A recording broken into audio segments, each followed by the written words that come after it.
Salamat, Panginoon, sa araw nito. Binigyan mo kami muli ng pagkataon na kasama-sama sinamba magpuri sa iyo, Lord. Even in this time of crisis, O God. No one can hinder your people from worshiping you, the one true living God. Sa araw na ito, patawad po sa mga lapses po namin kung meron po kami mga bagay na hindi nakalugod na nagawa. Inisip mo kayo po ng Diyos ng parang dugo na Jesus upang maging karapat-dapat kami ibigay ng pagkapala at tumanggap ng mga kapahayagan mula po sa iyo. Salamat po, Diyos, as you lay hands upon us. All our brethren here and all the whole world, O God. Sa araw na ito, alam po namin na millions of people are worshiping you as one true living God. Hallelujah. Maraming salamat po, Diyos, pinupuli ko po ng bulong God. In Jesus' name, Amen. Amen. Amen. Maraming po Panginoon sa araw na ito. Today, dapat sana next week to, next Sunday, kasi nakita ko rito sa aking diary that April 12 of 2017, and that was exactly next Sunday. Pero siguro po, kalooban na ngayon na. I'll be preaching to you on a theme that I preached already 3 years ago, almost exactly 3 years ago. By next Sunday, 3 years ago. Hindi ko alam po noong 2017 ay ano yung mga crisis na pinagdaraanan natin. Maybe in a form of storm, earthquake, or whatsoever. Pero kasi ito po ay very timely message. Alam ko po na magbigay po sa atin ng kalakasan, especially this time of crisis. So today, ayan po natin na masariwa po natin ang mga aksyon at trahedya na dinanas ng ating mga ninuno, the Israelites, when they went out of Egypt and route to the Promised Land. Na hindi po ganun maging kadali sa kanila makarating sa Promised Land. Actually, when they left Egypt, according to Deuteronomy 1 verse 2, it will only take 11 days to travel en route to the Promised Land. But why? Why did they spend 40 years in the wilderness? Yung 11 days na actual o original plan ni Lord na travel time, inabot ng from 11 days, inabot ng 14,600 days. Wow. So, marami po nangyayari during those time, but pipili lang po tayo ng isang very memorable event na nangyayari sa kanila. That is the time when they reach, after traveling days, sumapit na po sila sa pampang ng great obstacle. And that great obstacle was the Red Sea. The title of the Lord's message today is about Red Sea rules. And our theme is, tamang-tama, Crisis Faith Builder. Wow! Ganun naman pala eh. Kung ang crisis is nagbibuild ng faith, why will we avoid crisis? Bakit natin mamasamayan ng crisis? Ito pala ay nagpapalakas o nagbibuild ng faith natin. It is comforting to know that God who brought in the place of difficulty is the same God who will ultimately brought us out. So alam po natin as Christian na the Lord allows trouble. Hindi silang gumagawa ng trouble. Remember, Hindi ang Diyos gumagawa ng trouble o crisis. Inaalaw lang niya ang crisis at trouble. And even the Lord may use our enemy. Pero hindi siya gumagawa ng mga masamang mangyayari sa akin. The Lord only allows it for many purpose. At yun nga po nangyayari noon. Okay. So, pagkaraan po ng 9 plagues na dinanas sa Egypt, sa wakas, pinayagan ng Haring Paraon ang mga Israelita na makapalaya. Sige, you may go too far and you may worship the Lord your God in the wilderness. Sige, magsilayas na kayo. Pero, pagkarami ng oras na lumikas ng Egypt, ang ating mga ninuno, napag-isip-isip ng Haring Paraon na kung bakit natin sila pinalayas. Sino ngayon ang gagawa ng mga building? Sino ating magiging tagapagluto? Sino yung mga servers natin? Wala. Sumuling mandar sa kabuti ng Haring Paraon. Habulin! At rumaragas na hinabol po sila ng daang-daang chariot, mga first fighter po ng Egypt. In Exodus 14 verse 25, the Egyptians say, let's get away from Israelites. The Lord is fighting for them against Egypt. Dumating na nga po sila doon po sa pampang ng Red Sea. At habang sila nagpapahinga, hindi na naisip na sila pala ay pasusundan muli ng Haring Paraon sa libo-libo mga tawag ng Egyptians na Egypto. And they take the rest and feel safe. Now, ito po yung tutungkulin po ng ating Red Sea rules. Actually, there are 10 Red Sea rules. I was inspired by that little book, actually. But, yun naman po 5 pinakamahalaga sa lahat. Ang ating didiscuss sa araw po nito, which is enough to inspire all of us. How crisis that is happening today to us will actually build our faith. Yan. So number 1, habang sila'y nakamahinga, bigla sila nagulantang na nakita po nila na mula doon sa tuktok ng gulod, from up the hill, ay meron mga rumaragasa. Alam niyo yung rumaragasa? Yung mga tatak. Kaya, rumaragasa. So, libo-libo yun. Kaya sila ay nagulantang at sila ay nagising. Namulat sila. At kaya number 1 po, in this times of crisis, acknowledge your enemy is real, but keep your eyes on the Lord. Ano po yung ating enemy at unseen enemy ngayon?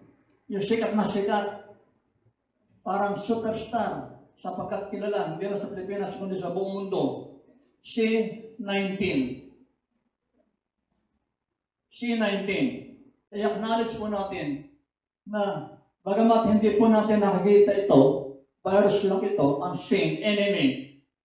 But, ito po yan. Bakit? Yan ba namang libo-libo na nangamatay?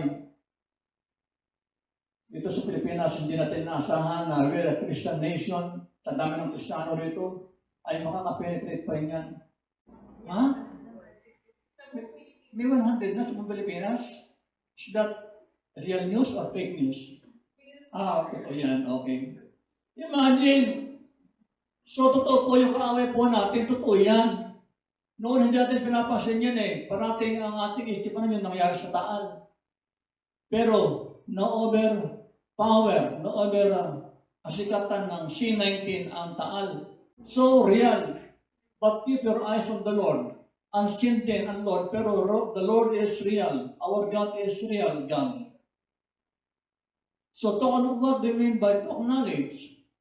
To acknowledge means to accept the fact that enemies, problems, and barrier around us are real. Totoo, hindi. Imagination lang. Kung meron ka naman ang problema ninyo sa buhay, pang-pamilya man, pang-iglesia, pang-trabaho, i-acknowledge ninyo na totoo yan yung mga kaaway po natin. Pero, in times of crisis, let us focus our eyes on the Lord. Yan. Kaya, inagawa na pansin ng mga Israelites na rumaraga sa buong sa gulod yung atensyon ng mga namamahingang mga Israelita. Dapat i-acknowledge din po natin na our enemy, number one, or the master of our enemy, Satan, is real. Pero, higit sa lahat, na kaya nating i-defeat si Satan and company and his armies by the most powerful name of Jesus and by the blood of Jesus. Kaya po, in our prayer, in our daily prayer, parati po namin sinasabi na, Lord, kung siyempre, unahin mo natin pamilya natin, kasi my family from north to south. Pagkarano, lahat ng mga iglesia, lahat ng mga Christian churches, and even the non-believing people who now realizes that they are sinner and they need to accept Jesus Christ as Lord and Savior. The Pharaohs of the Egyptian caught up the Israelites where they are come by the Red Sea. They are resting. Kapahinga sila. Kung minsan, nangyayari po itong literal sa maraming Kristiyano na mamahinga sila. Ano po nangyari kay Haring David? Kailan nakapasok ang tukso sa kanya? Noong panahon na siya hindi sumama sa digmaan, namamahinga siya. Ano po nangyayari sa mga Kristiyano naglalaylo? Doon nakakapasok ang kaaway. Namamahinga si David noong gabi yun, nang makita niya, masulyapan niya mula doon sa paluktok ng palasyo, si Bathsheba na kung bakit naman naliligo ay hindi nag-cover. Okay. So, the enemies are real. Totoo pala. Anong gagawin natin? Sabi nila, ayun na, sindang pala tayo. Sa north, sa kanilang hinaharap, Red Sea. Yung lobang pangako nasa kabila ng Red Sea. Sa gawing kanan, so hindi sila pwede kawin sa dagat. Ang gagawin nila? Sa gawing kanan, bundok. Hindi sila pwede mga sa bundok. Madali silang abutan. Sa gawing kaliwa, kapatagan. Kung doon sila pupunta, desert. Lalo, patay sila. So, ano gagawin? Pag dumating po ang krisis sa ating buhay, when you cannot move forward, look if you can move sideward, right. Kung hindi pwede, leftward.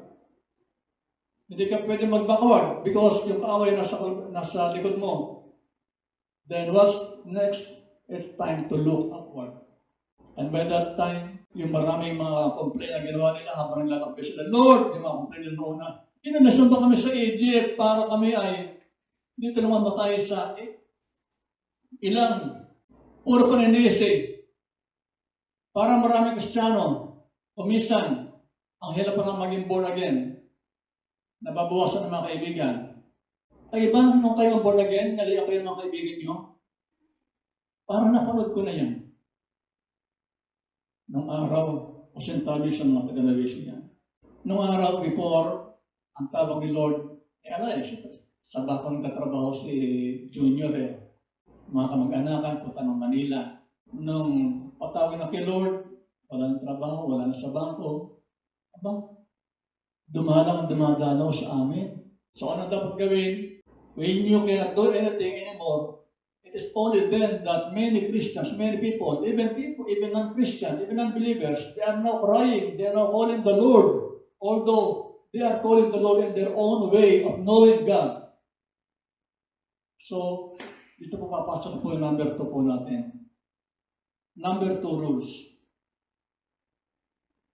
So they prayed. They cried out to God. When the king of Egypt was told that the people had fled, pero his officials changed their mind about them and said, what have we done? We have let Israelites go and have lost their services. So he had his chariots made ready and took his army with them. He took 600 of the best chariots, 600, along with all the other chariots of Egypt and officers over all of them. When the Pharaoh drew near, the children of Israelites lifted their eyes. They lifted their eyes. They looked up, and there were the Egyptians marching after them. They were terrified and cried out to the Lord. Cry. The next time is pray and cried out to the Lord. What kind of cry? What kind of prayer ang dapat panalangin o ipinanalangin nila. A crisis time prayer. Crisis time prayer. Okay, maaaring ito, narinig ninyo. A crisis time prayer is different from ordinary prayer. Lord, give us this our daily bread. Sabi nga pag may devotion tayo, kung minsan napansin ko, yung mga millennial intern natin, isang pattern ng prayer nila, yun. Kung minsan, tao ganun din. Scripted prayer. Ganun tayo kung minsan may pattern, yung di nyo na pa sinabi may pattern. Natutuwa ko sa mga nananalangin, parating abida kami sa panalangin, hindi nawawala kami sa panalangin. Si Bishop, si Pastor Sine, na mga namumuno. So kung minsan may pattern yung prayer natin. But when we are in times of crisis, doon mo maranasan yung tinatawag na crisis time prayer. Note that this is not just an ordinary prayer as we do daily, but the crisis time prayer, a prayer of opportunity. Important po yan, very important, very necessary, very necessity, intensity, emergency. It's time of crisis. Example, ikaw ay naglalakbay, in the blink of an eye, nakita mo, nababangga kayo, huwag naman sana. Anong klase ng panalangin ang pwede mo idalangin na mabilisan? Ano? O yung iba, Diyos ko po. In Jesus' name. O yung mga Christian. Yun ang mga hindi Kristiyano, ina ko po. Pag malulunod ka na at hanggang leeg ng tubig, ano ang isisigaw mo? Mananalangin ko ba ng pattern prayer? No. Lord, save me, Lord. Tulong, saklolo. Crisis time prayer. Many times I've experienced crisis time prayer. Many of that is when my dear wife, may dulce amor, dulce corazon, ay nasa ICU. Wala akong pakialam doon sa mga nurses and doctors sa ICU. Nalangin ako doon, umiyak. At totoo yun, nagsasabay yung malapot at saka yung labnaw. Ako na nabig sabihin nun. Pero amazing. Say, amazing. Yung inaasahan, nagagawin sa kanya, na-operahan pa siya at sinasabi, hindi naman sabi sa akin ng doktor na yung chances are 50% only. Imagine, pinakita doon sa tatlong negative yung pinakita sa akin ng Doc. Sino ang doktor yun? Dibuke, ang isa sa pinakapating na sa buong Pilipinas. I can understand his word. Hindi lang sabi ng direkta sa akin because nag-aalala siguro, pero hindi mo sabi na delikado po lagyan asawa ninyo. Pero after 3 days, kung nandun siya sa perps, biglang nagbago po yung kalagayan. No more operation, at biglang gumaling ang asawa ko. Why? It is a product. Not only me praying, but many, even the church are praying a crisis time prayer. Alam po namin na kayo mananalang doon sa asawa ko. Kaya ito, hanggang ngayon, buhay na buhay pa. Alive and kicking.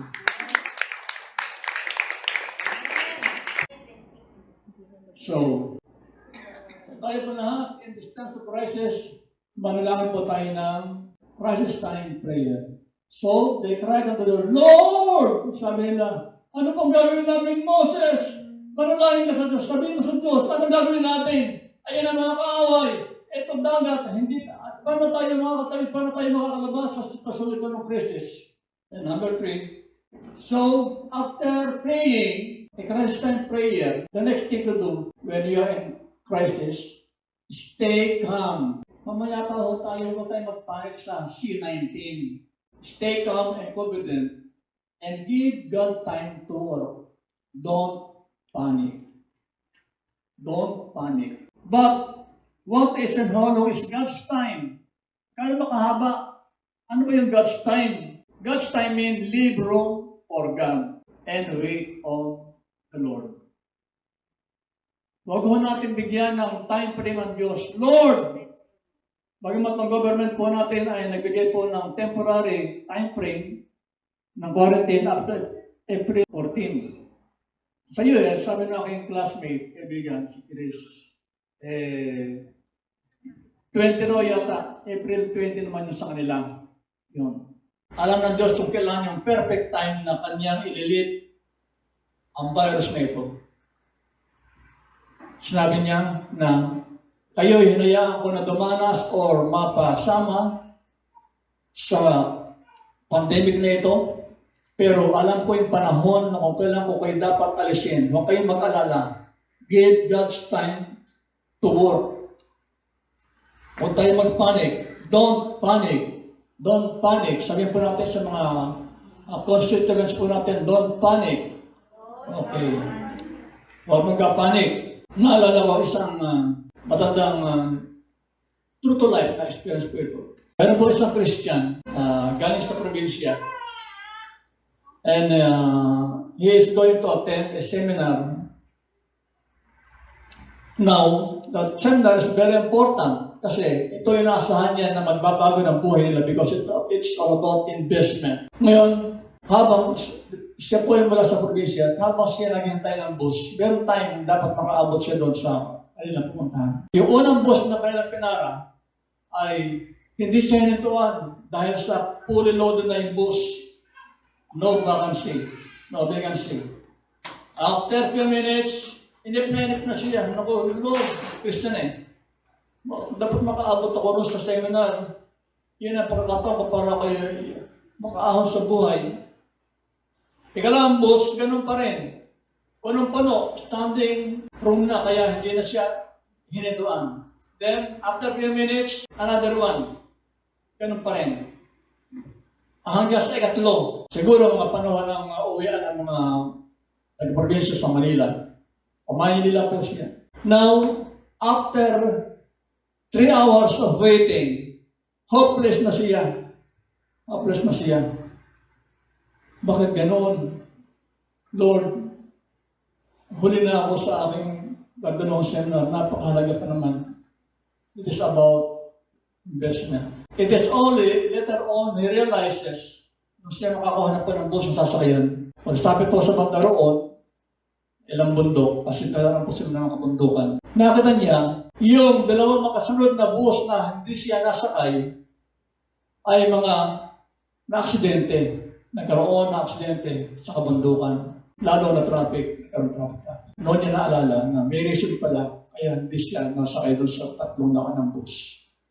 Kung minsan, nadidismaya po tayo pag hindi po natupad yung ating pangarap o prayer, meron pa ng purpose ng Panginoon. So, noon na niya na-realize, pero hinayang pa rin siya. Kasi sa Manila, tapos na ho ang seminar, hindi siya umabot. Few months after, nakita niya yung isang reason, major reason, bakit hindi siya nakaabot sa seminar na yun. Lumabas po na yung palang seminar, investment seminar na kanyang sasalihan, ay scam. So, give God His proper time. Alam ng Diyos yung proper timing. Kung kailan tayo be-bless, kung kailan tayo liligtas. Pangapat po, trust God to deliver us in His own unique way. God's way, not man's way. At naumiyak si Moses sa Diyos, Lord, have mercy on us. Maawa ka po sa amin, Panginoon Diyos. Ayun na po sila, ang mga kaaway. At nasabi ng Lord kay Moses, anong ginagawa mo? Why are you crying? What is that in your hand? Katulad po na inawit tayo na, what is that in your hand? What is that in your hands, Moses? Lord, tungkod po. Then gamitin mo yung tungkod na yan. Then Moses stretched out his hand over the sea. And all that night the Lord drove the sea back with a strong east wind and turned into dry land. The waters were divided, and the Israelites went through the sea on dry ground, with a wall of water on the right and on the left. Ginawang pader, gumawa ng highway ang Diyos doon sa mismong karagatan. Now, God's unique way. Ano yung God's unique way? God's unique way is many places that no man, but only God can do and does not know it.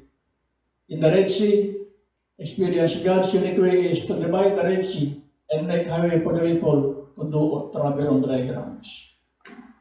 O pwede, nagpadala ng maraming barko ang Diyos. Pero, ano ang ginawa ng Diyos? Yung most unique way. What is unique way? I-divide mo yung dagat at gumawa ka ng malapot na daanan. At take note, dry ground, tuyo. Kaya kung makakita po natin pag pinanood yung 10 Commandments, maalikabok pa habang sila ay tumatawid sa Red Sea. In the Red Sea experience, God's unique way is dividing the Red Sea and make the habit for the people to travel on dry grounds.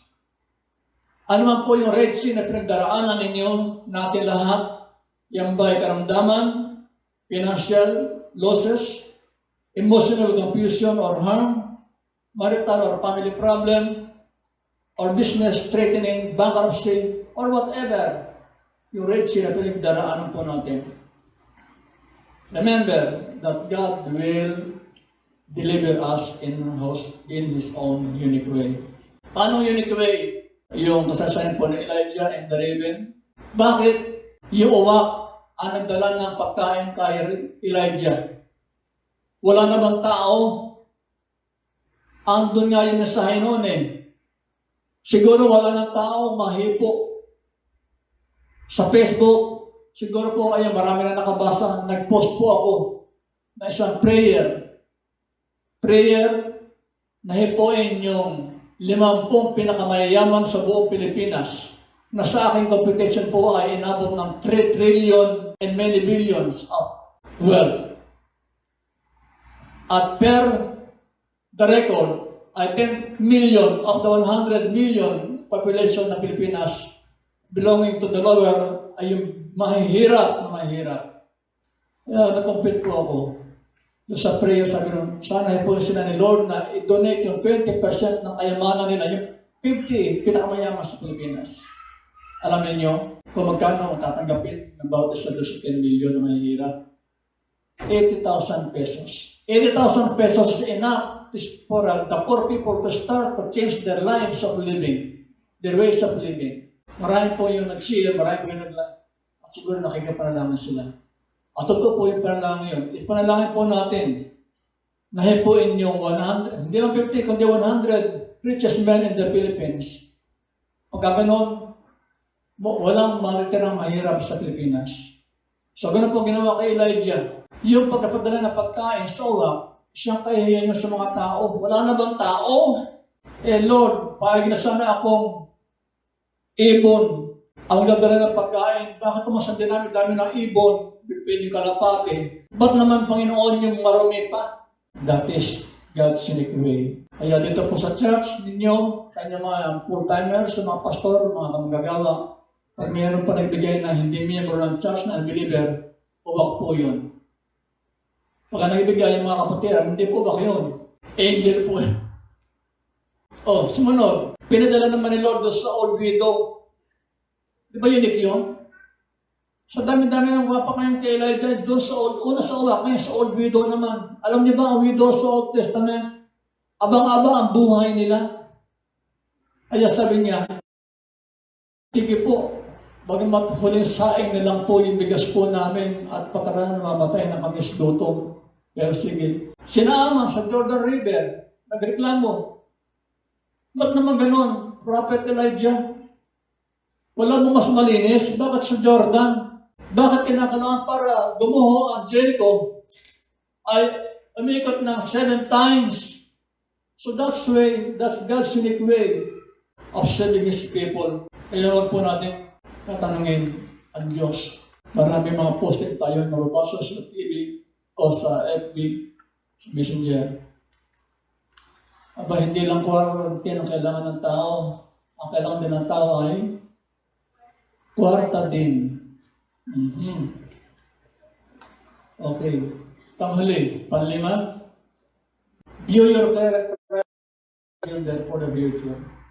Exodus 14:31. That day, the Lord saved Israel from the hands of the Egyptian, and Israel saw the Egyptian lying dead on the shore. And when the Israelites saw the mighty hands of the Lord displayed against the Egyptian, the people feared the Lord and put their trust in Him and in Moses, His servant. Dito po, kasi tabi sa mga Egypt sa panahon ito, alam po din po na na-effect din ba yun? Ang nag-play po ng role ng C-19 ay ang mga Egyptian at tayo po yung mga Israelites na hinahangon. Yan. Now, let us view our current crisis. Yung po nangyayari po sa atin as faith builder for the future. Alam po ba ninyo kung ilan lahat yung mga mga Israelites na yun? 600,000 sila. At ngayon, yung po epekto po ng C-19 is worldwide. Ngayon, maniwala po kayo na isang araw, tutugunin ng Diyos yung panalangin ng tao, higit sa lahat. Ang tinigin niya yung panalangin ng kanyang tao. The Lord will answer the prayer, the corporate prayer of His people praying the whole world. Philippines, US, Italy, Thailand, basta sa lahat ng mga Kristiyano na nakakalat sa buong mundo. Yan. Iringin po ng Diyos yung ating panalangin at isang araw, tatapusin na ang krisis na ito. Ngayon, pagkaraan po ng krisis na ito, ay doon po natin malalaman na itong krisis na ito, inalaw ng Diyos as a faith builder sa atin para sa future. Pagka gano'n, pagka marasaman tayo ng mga crisis na minimal, bali wala na sa atin kasi sanay na tayo Dumaan na tayo sa pinakamabigat na pagsubok na crisis. Kaya nga faith builder. Maybe some of you are now experiencing crisis in your life, or maybe later, but we are not anticipating it. No other crisis in life that will ever happen to man like what happened to Job, di ba? Si Job, yung crisis na nangyari sa kanya, biktima lang siya ng cosmic test. Cosmic test means a test, a heavenly test done by the Lord and Satan. Yun. Sabi ni Lord, sige, Paul, i-test mo si Job ko. Pero, kung papatayin, kaya nga, doon pa lang, kita po natin yung hinayaan ni Lord si Job na dumanas ng katakot-takot, blow by blow, na wala ang mga ari-arian, pati kanyang pamilya na wala. Pero, tanda po natin, nasabi doon ni Lord kay Satan, huwag mo lang papatayin si Job. O pwedeng, yung kanin natin sa panahon ngayon, hindi tayo exempted sa mga crisis. Pero, the point is, God will make a way out. Hayaan niya, sisunod tayo. Hindi niya hayaan na ni isa man sa kanyang malingkod ay mamatay because of this C-19. Pwede lang pala pa natin si Lord. So view your current crisis as a faith builder. In ending, don't forget to praise the Lord. Our closing verses at 2 Corinthians 4:17-18. For our light and momentary troubles are achieving for us an eternal glory that far outweighs them all. Ang bahagya at panandaliang kapighatian dinaranas natin ngayon, ay magbubunga ng kagalakan. Wow, magbubunga ng kagalakan. Walang hanggan at walang katulad. Wow, faith builder. Kaya ang paningin namin ay nakatuon sa bagay na di nakikita kay Lord John. At hindi sa mga bagay na nakikita. Yung mga bagay na, sising ko dyan yung may mga nagpadala ng picture about yung daang kabao ng Italy. Naku, huwag na po natin papadalhin ganon. Hindi yan makaka-pet builder, yan po ay lalo ng dulot lang ng kapigatian, ng takot sa ating mamayan. At hindi sa mga bagay na nakikita, sapagkat panandalian lamang ang mga bagay na nakikita, ngunit walang hanggan ang mga bagay na di nakikita. Okay, huwag mo muna alisin. Ulitin ko, ang bahagya at panandalian ang kapigatian. Sandali lang daw po yung kapigatian ito. Dinaranas natin ngayon ay magbubunga. Ito yung sinasabi. Magbubunga ng kagalakan, walang hanggan at walang katulad. Pwede ba palapakan natin si Lord yan? Yun yung sinasabi na faith. Yun yung sinasabi na view your current crisis as a faith builder. Faith builder po sa ating mga Kristiyano ito. At ito rin yung magiging daan para pagkaraan po ng crisis na ito ay meron tayong magandang teksto na pang-evangelize sa mga non-believer. At naniniwala po ako na bilang epekto ito sa mga non-believer, lalambot po yung puso nila at makikita nila at doon nila tatakipin si Lord sa kanilang buhay. Kaya ito, may magandang epekto po ito sa atin sa pangarap natin. Tandaan po natin, ang lahat ay may hangganan. At malapit na po. Huwag ko tayong titigil ng panalangin 24/7. 24 hours, 7 days a week. At tandaan po ninyo, ang Diyos tayo hindi na patulog. Pwede tumayo tayo na. Inalaw mo ng Diyos. Many times sinalaw ng Diyos na tayo po ay mapasama sa mga krisis o damanas sa mga krisis na mga kalamidad. Katulad po ng mga epidemya na tulad po na dinaranas po natin sa ngayon. Pero huwag po natin kalimutan ang pangako ng Diyos that He will make a way us out.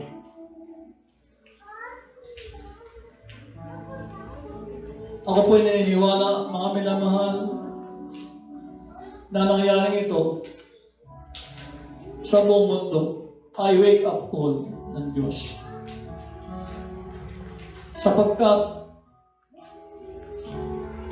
nakakalimot na ang mundo, and even in the Christian world, many Christians ay nalalamig, napapabayaan ang kanilang mga panambahan, ang kanilang mga commitment. Even sa mga kapastoran, sa mga manggagawa, there are those who are turning them out from God. Marami po. So what will happen in these times when the second coming of Christ is very imminent? Malapit na po ang mga senyales na sinasabi let the last chance to be saved.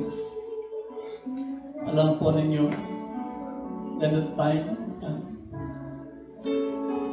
wake up po sa lahat. So let us all wake up. For our enemy is real. But for those who believe and stay faithful, God will deliver you. God will deliver us in His own unique way. Ulit po natin ito, O Diyos. Ngayon at tayo naman sa pangalan ni Jesus. Ang pangalan ni Jesus. God will deliver you. Bilang walang song po, ang bigyan natin ng isang ito. Instant ko ng Red Sea. Okay, God will make a way.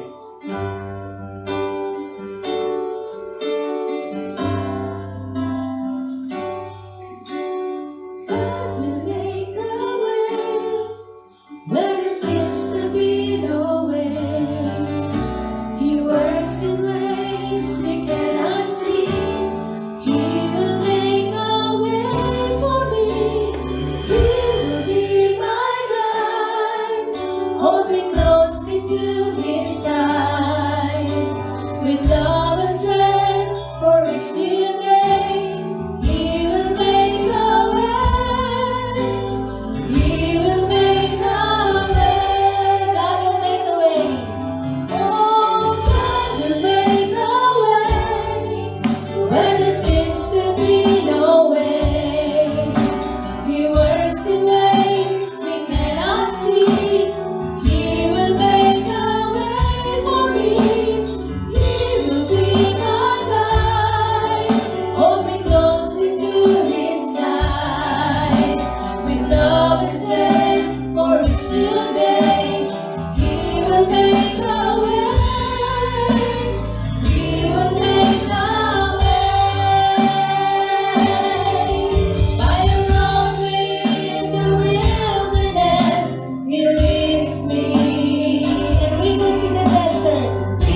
natin ang epidemya ito. May the Lord's peace, blessing, protection, at palengke ng Diyos. Amen.